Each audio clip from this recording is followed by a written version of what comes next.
तो यहाँ पर एक प्रश्न देखते हैं, इसमें क्या लिखा हुआ है। यदि दो वृत्तों की चापों की लंबाई समान हो और वह अपने केंद्र पर क्रमशः 65 डिग्री और 110 डिग्री का कोण बनाते हैं तो उनकी त्रिज्याओं का अनुपात ज्ञात करिए। तो दो बना लेते हैं वृत्त, एक ये और एक और, ठीक है। इसका रेडियस मान लेते हैं कुछ r1, इसका r2, ठीक है। और क्या, इसका कोई चाप की लंबाई है, ये मान लेते हैं थीटा, ये ठीक है, θ1। और इसका दोनों का बोल रहा है चाप की लंबाई सेम है, θ2, ठीक है। यानी कि ये जितना l होगा वही l इसमें भी होगा, ठीक है।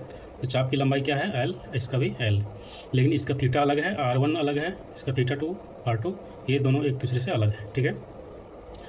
और ये यहाँ पे क्या क्या दिया हुआ है, l दोनों का बराबर है, यानी l1 बराबर l2 बराबर क्या है, l, ठीक है। और अपने केंद्र पर कौन बना रहा है, ये मान लेते हैं 65 डिग्री और ये 110 डिग्री।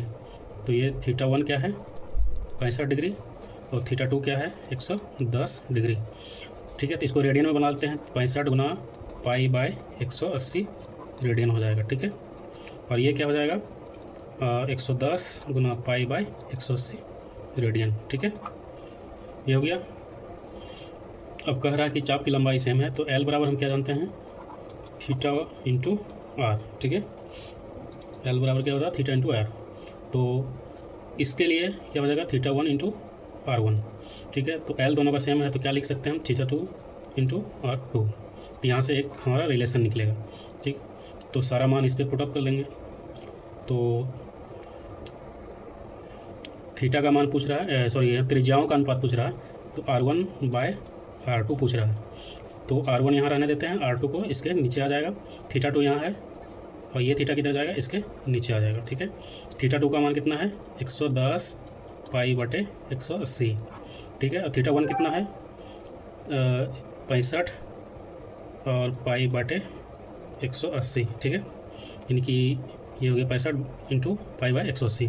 तो ये π/180 और π/180 ख़त्म हो गया, ठीक है।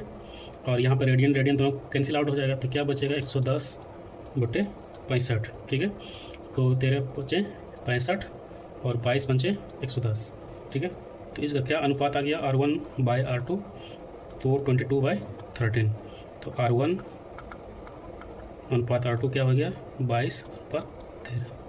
तो यही आंसर है, ठीक है। Thank you.